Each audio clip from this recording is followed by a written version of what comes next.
Volker Slondorff, in conversation with IST Festival co-founder Alphan EŞELİ. The two will dissect how the post-truth age and the digital revolution change modern cinema, its stories, and the filmmaking industry itself. Welcome, guys.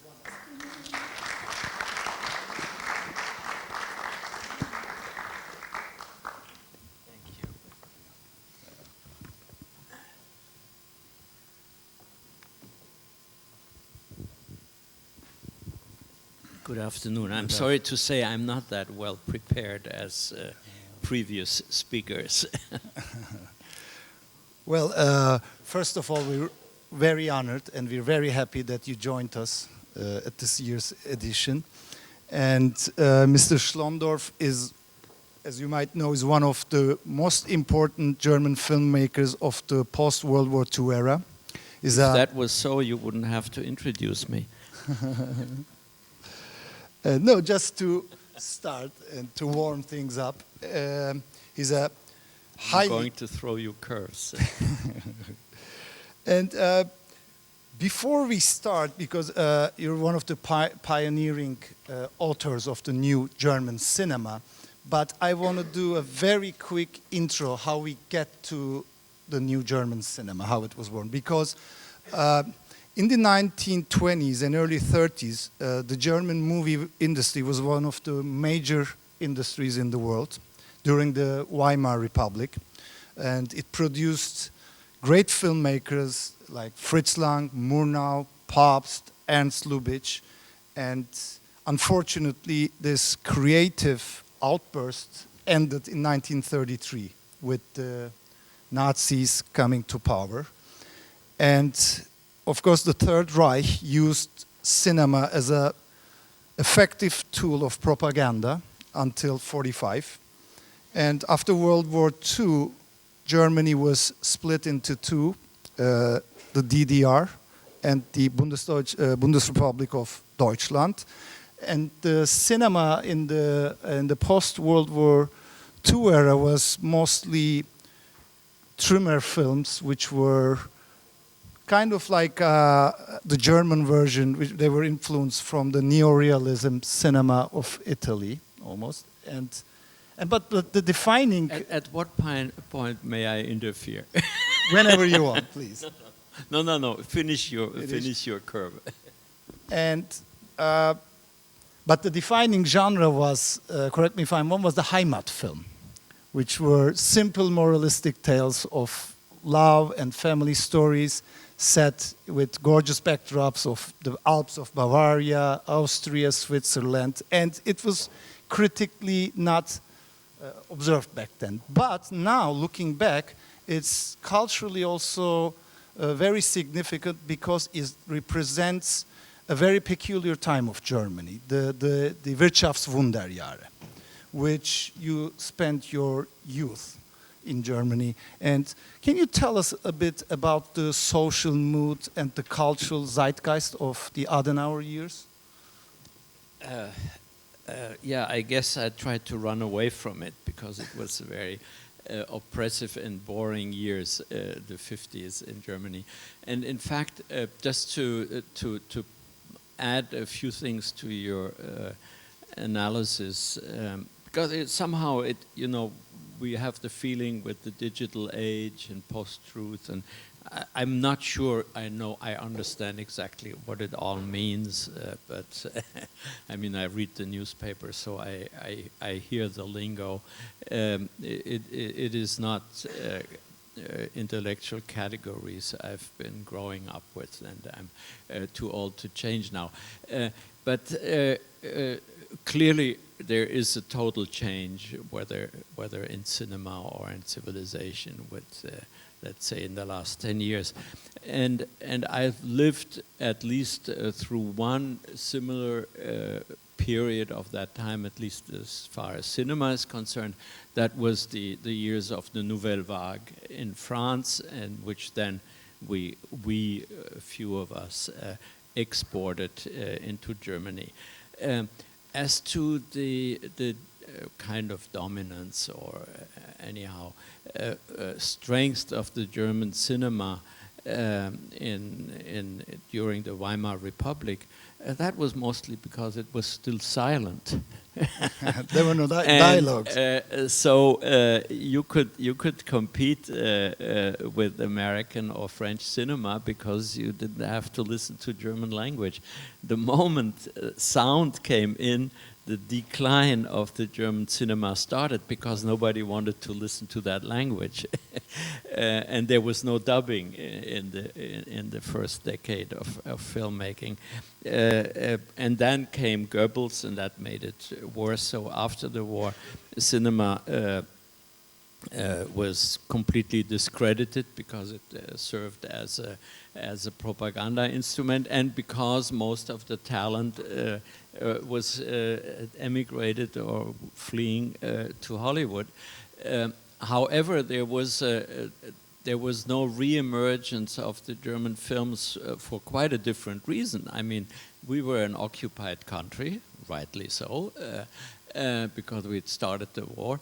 So the Allies divided this market among themselves and introduced heavy dubbing, like in Italy. So the German market for many years was #1 for American films besides the USA, and the same was true in Italy, the two occupied countries. So the people had enough movies to see that, and the German film industry only provided what you could not get from the Allies, and that was these homily films set in the Alps with a beautiful girl in the yodel and yodeling and along, or else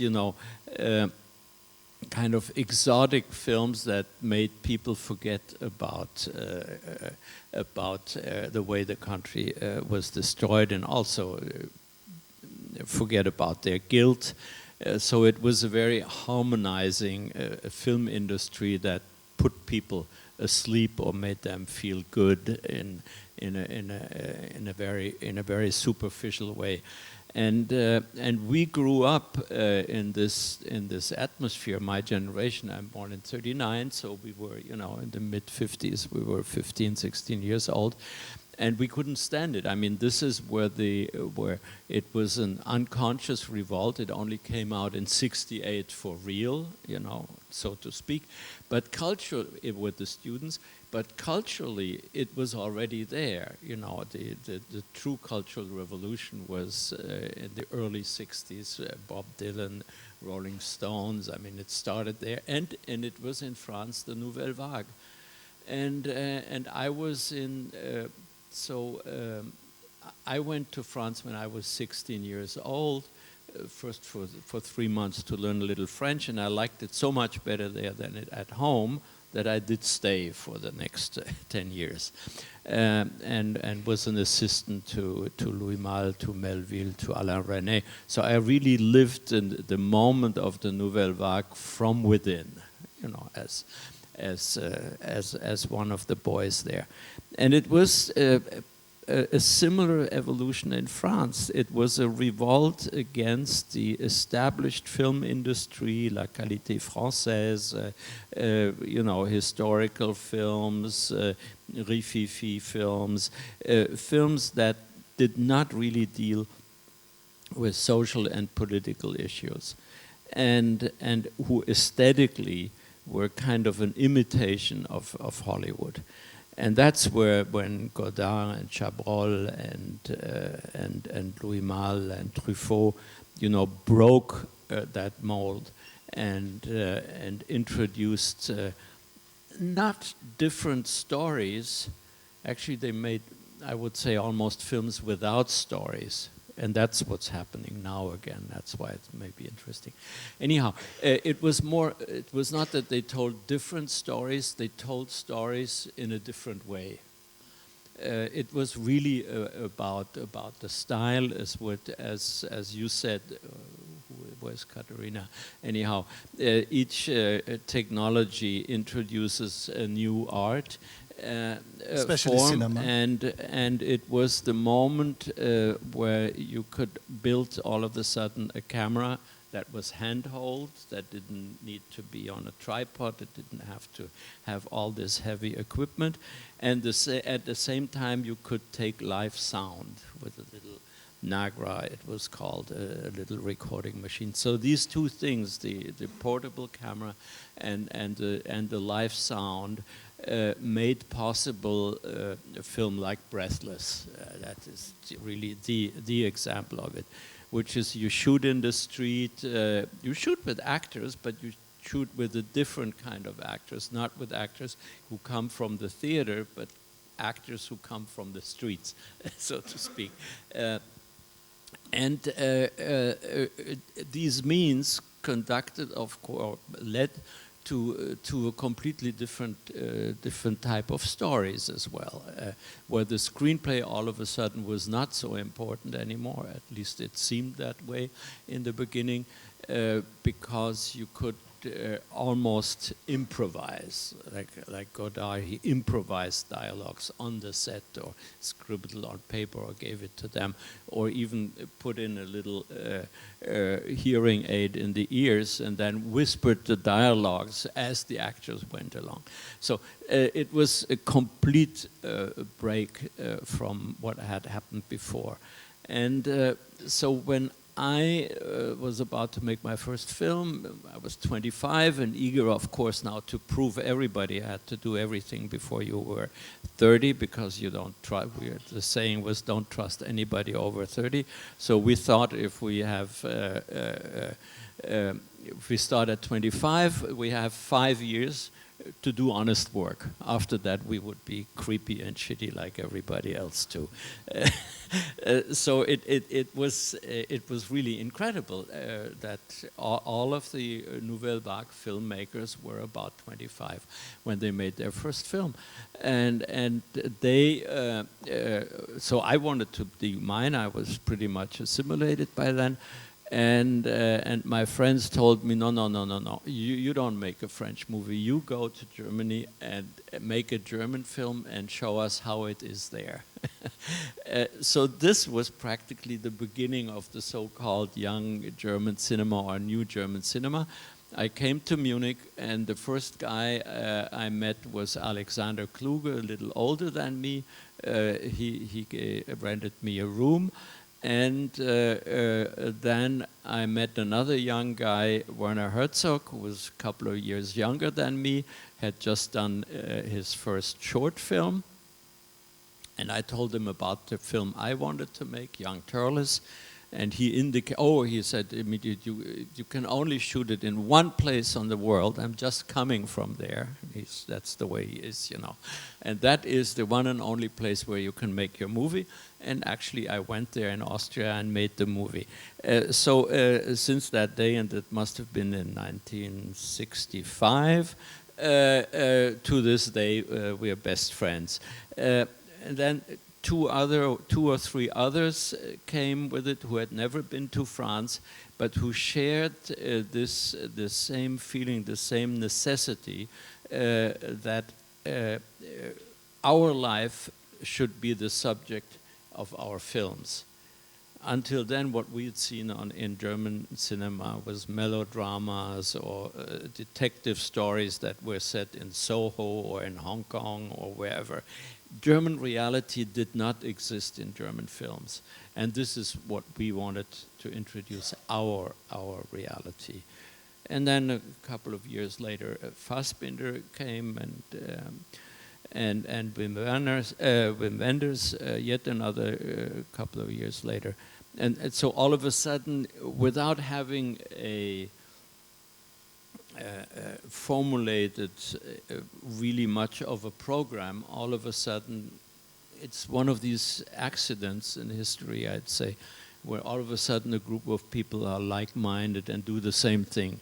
And it had been the same because I lived this twice, so to speak, once as an assistant in France, where in 1960 I was working on Zazie in the Metro with Louis Malle, the same year in the fall, last year in Marienbad, and so I lived it twice. I lived it once as an assistant. That was much more fun because then you don't have any responsibility and all the privileges.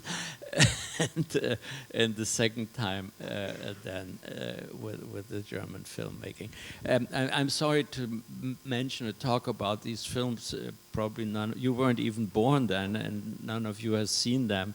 And it's history. Yeah. And how were those films initially received? Was they critically successful? Well, they were successful with the audience because that was our generation, and they recognized immediately this is our reality, this is us, you know. So it was at first it was like the Nouvelle Vague, you know, was extremely popular. Like from one day to the next, all of a sudden, it made other films look real old, and we were the generation who was.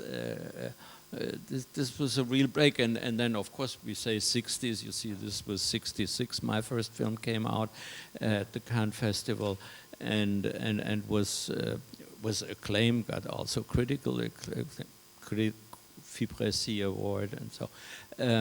But 2 years later was 68, so it was also. The student revolt. I mean, we were not students anymore, but we felt the same. I mean, we were one generation, and we became very quickly very politicized too. It was inevitable not to be. Well, we had been to do those films. We had to fight the establishment of the film industry. Yeah. And that led to political fight. We were looking for allies, you know, in the political groups. But anyhow, I'm 100% political, or used to be 100% political animal, which was due to growing up in France. It was the end of the Vietnam War, the beginning of the Algerian War. There were all these colonial wars, and they were not fought in the colonies. They were actually fought in Paris, where I was living. So when, you know, one morning you have 100 Algerian immigrants murdered by the police and flowing down the Seine River, you cannot help but getting politicized. And of course, it also spread to Germany with the RAF, the Rote Armee Fraktion. And but before we get there, we talked about a very particular film which I had the chance to see last week, was Bal, and it was impossible to watch the film for a while, and it was a stylistically for 40 years. For 40 years, can you tell us? It was Bertolt Brecht's first theater play. Not much of theater, a play, a crazy play. He wrote when he was 20, and about a vagabond poet, kind of like a Villon, François Villon, which he later reworked to make it more politically correct in the sense of the communist he had become. But the play itself was complete anarchy. And when I shot it in 68, 69, when looking for an actor, I first came to Rome to meet Danny Cohn-Bendit, who was in Rome with Godard. We had lunch not far from here to do a Godard picture, Vent d'Est, and I tried to talk him into playing this part in the film. But soon realized, being with him, that he was too intellectual for it. And I saw in Munich in a small theater, actually in the background of a brewery, in a back room of a brewery, Rainer Werner Fassbinder. And I went to see him, and I told him about it, and of course he was all excited immediately.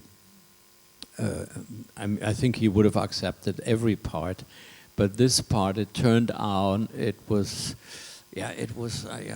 should I say, it's like a premonition self-fulfilling.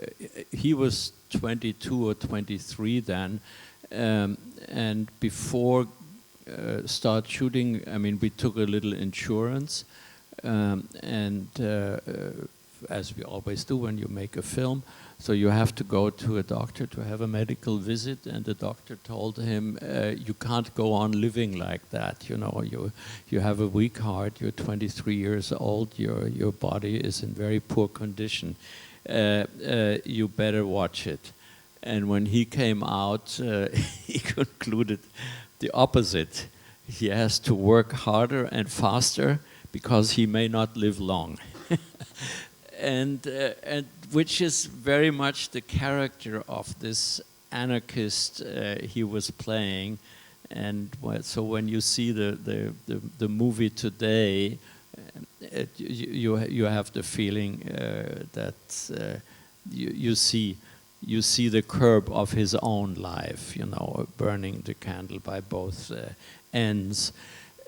But this was not at all in the sense of Brecht's widow, Helene Weigel, who saw the film and withdrew her license or the rights to the play, so the film could not be screened for 40 years.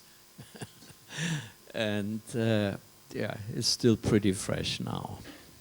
Because for her, Brecht was not an anarchist, but was a didactic communist, you know, the typical East German, what he had become in old age. So we should have shown him before he was 30 years old. But Brecht had a huge impact on the cinema back then in Germany. Right. Not so much on the cinema, on intellectuals in general. On the theater, of course. Of course. I mean, we were all somehow, we pretended to be Brechtian, but everybody had his own interpretation what it was. Especially with the acting style. His acting style was, so to speak, the opposite of the American, of the Stanislavski, of the actor studio style. He insisted that you see that the actor is actually acting. You're not supposed to as if you had with a hidden camera recorded life itself, but it was important to see this is a representation and this is an actor who is actually acting. So it's an interesting idea. It doesn't work in practice, not in movies anyhow. We're simply, it seems stiff. You can do it. We tried to find other ways. At the beginning I did it, and still when I see some of my first films, I find this acting which is presented as acting is somewhat stiff and lifeless. And and Brecht wanted it to be enlightening for the audience, and the same as the stories should be exemplary in the sense that the people on screen in the stories did the wrong thing so that the audience would understand what the right thing is. So it's almost it was very, post-truth. very didactic. It's almost post-truth. Brecht's ideas. I think I'm not sure about that, but maybe, because I don't know what post-truth is. You see, I'm stuck in. I still believe in truth. Yeah. And also, there was another important person of the new German cinema in Basel, Margit von Trotta, which you also later get married and you collaborated on future films in the 70s, especially in the Lost Honor of Katharina Blum, which is a very political film and in a very political time, because the 60s started as a student movement and in the 70s it turned into a violent struggle against the state and the system. And well, in the media. in reality, as Heinrich Böll put it, they were at the beginning, these anarchy or these violent group Baader-Meinhof, they were 8, and he wrote an article, how come 80 million can be scared by 8 people, yeah. To the point that basically the police was almost militarized and it became a total surveillance state. Yeah, and we were, Margarete and von Trotta and I, kind of almost took sides. We were called the sympathizers. Yeah, it's a good word. We had sympathy for the devil. But Margarete was not that much political. She was more a feminist, and she tried to turn me into one as well. It worked for a while. I'm certainly, I've never been the same again afterwards. Because that's one thing with the Nouvelle Vague, and so in growing up in France, we were pretty proud to be male and behaved accordingly. So that is something that was completely broken through Margarete and the whole movement of women filmmakers who really changed completely our or my attitude, at least. Werner Herzog, I'm not so sure.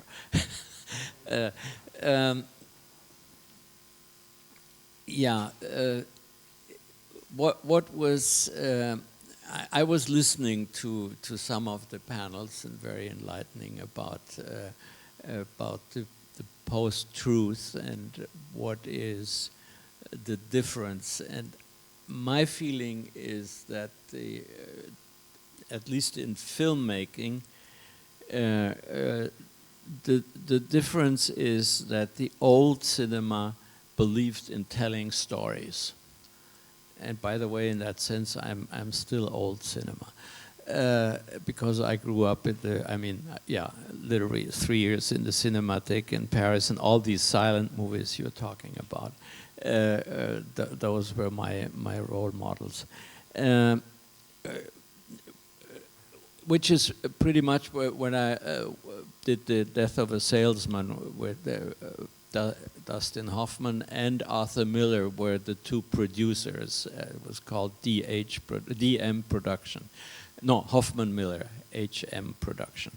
The play starts with this salesman coming on stage, schlepping 2 suitcases, putting them down, and his wife wakes up upstairs. It's in the middle of the night.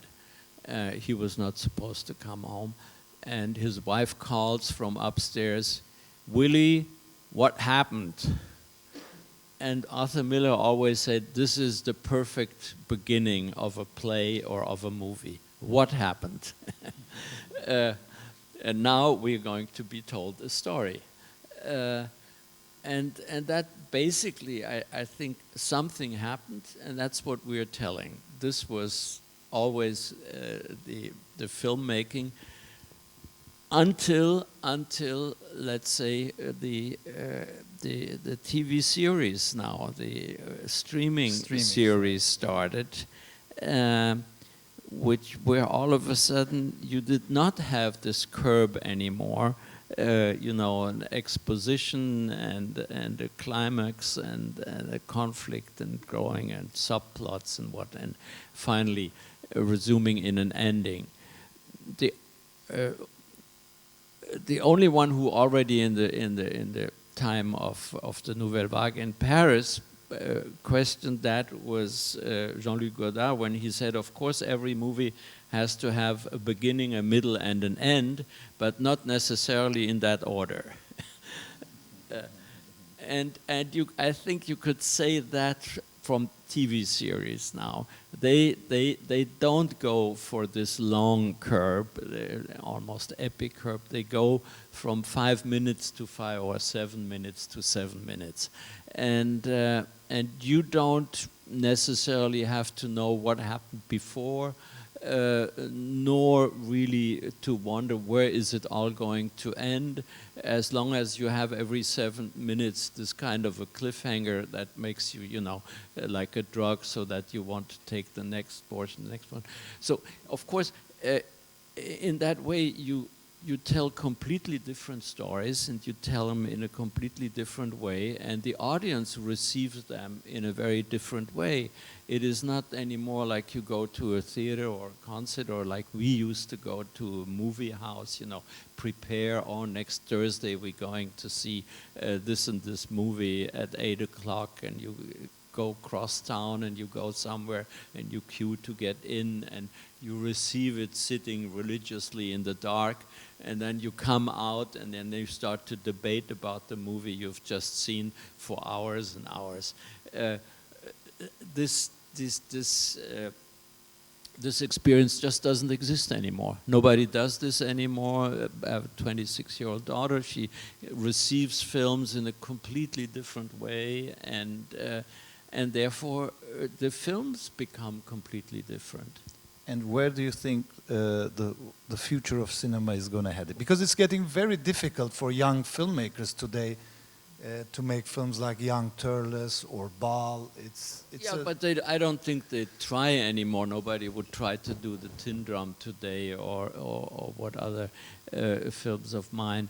This was still the, you know, I'm still, if it was literature, I'm still living in the 19th century. I'm still living with novels, you know, and with the universe of a novel, or occasionally with the play. But it's not only that my daughter wouldn't watch these movies, but they wouldn't even read those novels. So it's not only cinema is changing, the whole perception of, I mean, we are still, why do we go to a show? Of course, it's to be diverted, to be entertained, to laugh, maybe to cry, mostly to watch how other people live. It's always the question, how do others do it? That's what you want to know when you're an adolescent, and if you're somewhat awake in life, even at age 50 or 60 or 70, you are still intrigued to know how do others do it.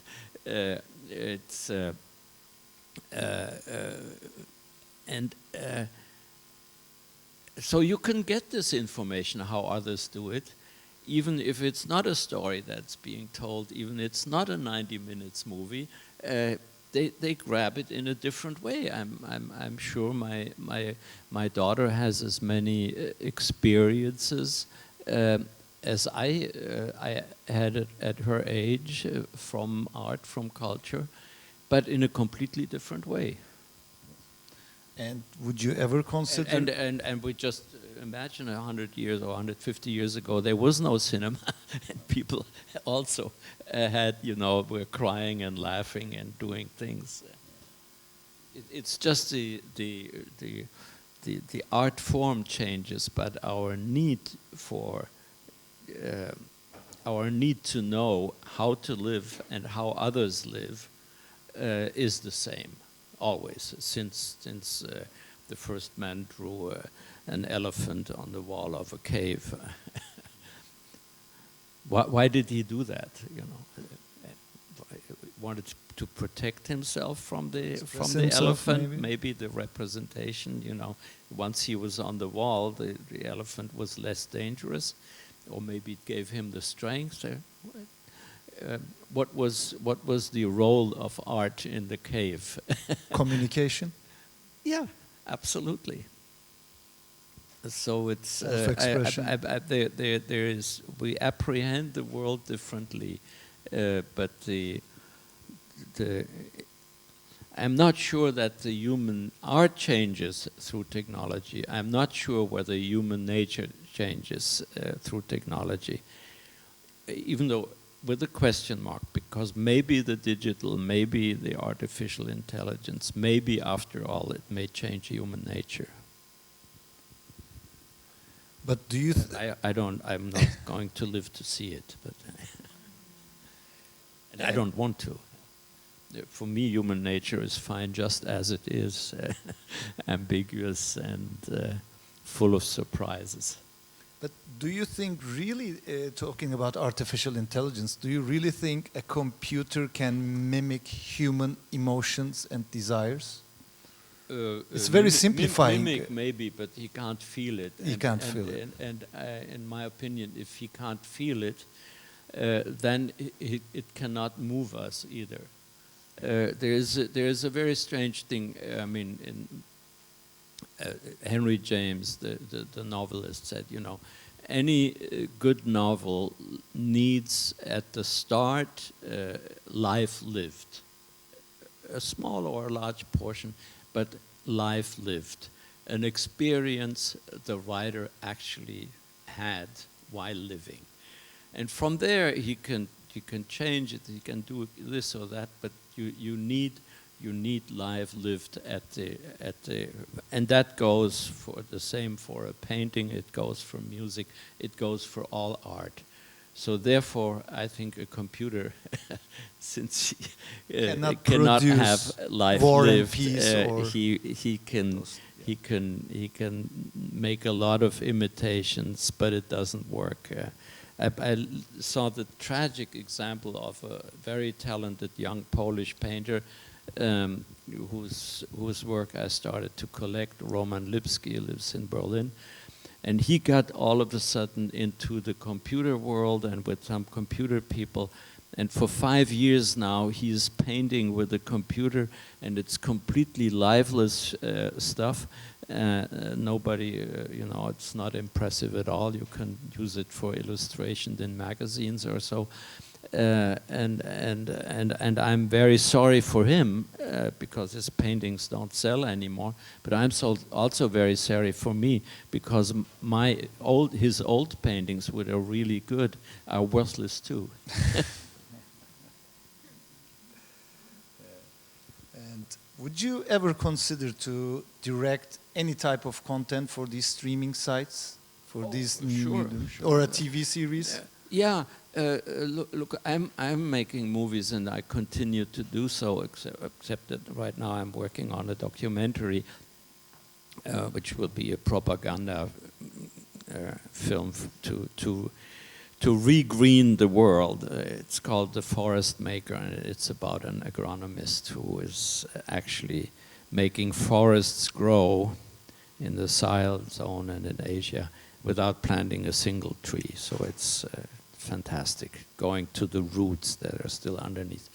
But other than that, the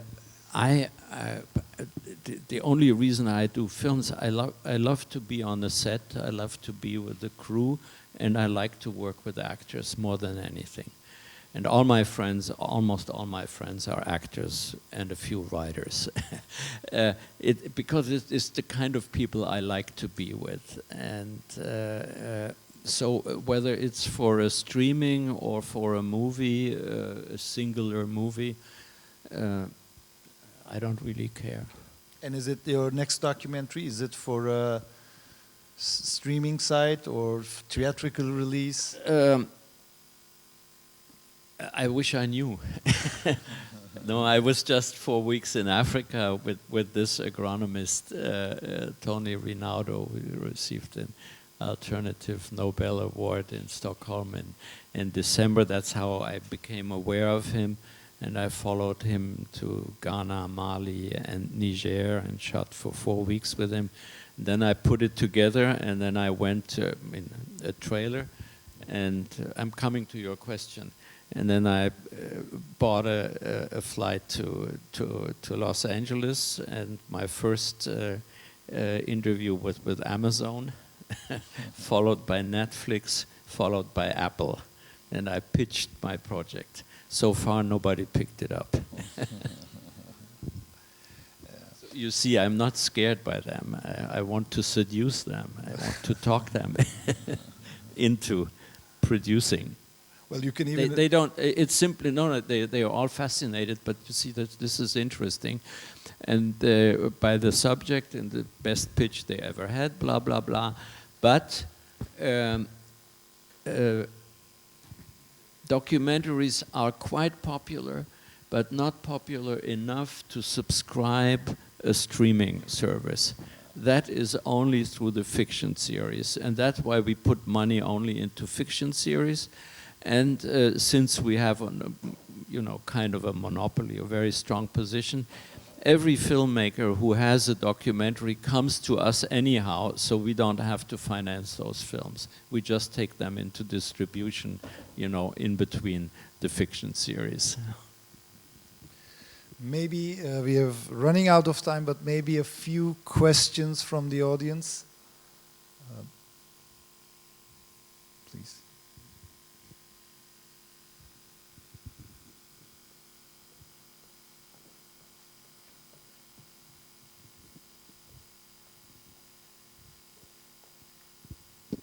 Hello, good afternoon.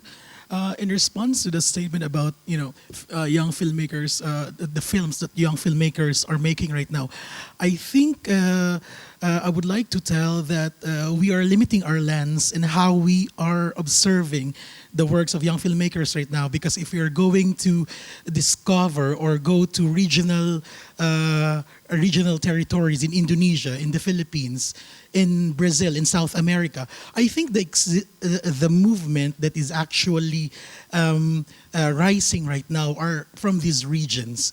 And I think as a young filmmaker, the thing that is lacking right now to young filmmakers is the trust and loss of creativity, imagination, and trust to the vision of to fellow filmmakers. My question is that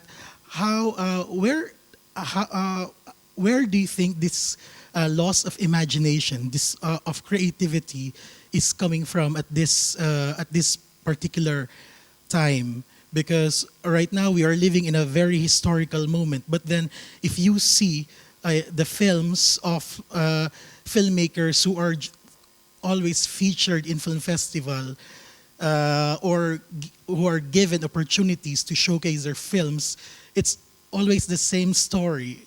And yeah, that's my question. Where is this loss of this laziness, this loss of imagination coming from? That's $1 million question. You're absolutely right. I mean, we all have this feeling.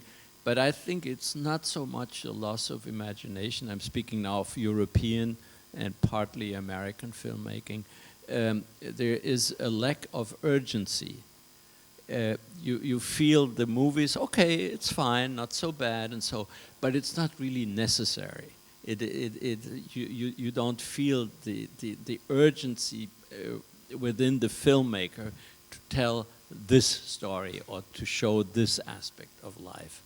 And probably, I'm not sure whether in series you can ever attain this. Whereas in other continents and in other countries, this urgency still exists, and through the digital cameras and the digital filmmaking, it is possible at a very low cost to make those films. And that's why they pop up all of a sudden from everywhere at the festivals for now. They don't get into the towards the general audience. That is the problem of distribution. Today it's very easy in a sense to make a film even with your cell phone, but it is very, very hard to find distribution. And or it goes through the internet, but it is not anymore what we were used to, that a worldwide audience in the same year see the same films. Well, to contradict, of course, the roller coaster movies, the Game of Thrones and whatnot, they all see them. But what we call the art house film doesn't exist anymore, and the distribution doesn't exist anymore, and nobody goes to the art houses anymore except I mean, it's an older generation, and as they are dying out and there is no younger generation going into the art house, you can well see where this will end within the next 10 years. Okay. But that's not doomsday. People see it, that does not mean that people don't see films anymore. More films are seen today than ever, I'm sure, in the history of films, because they are everywhere. They are either in clips or in long. They are on YouTube. They are on streaming. They are here and there. I mean, it's not films. It's an audiovisual stream we are living in, without beginning and end, and therefore storytelling is not so important anymore. Thank you so much. We're running out of time, Volker Schlöndorff.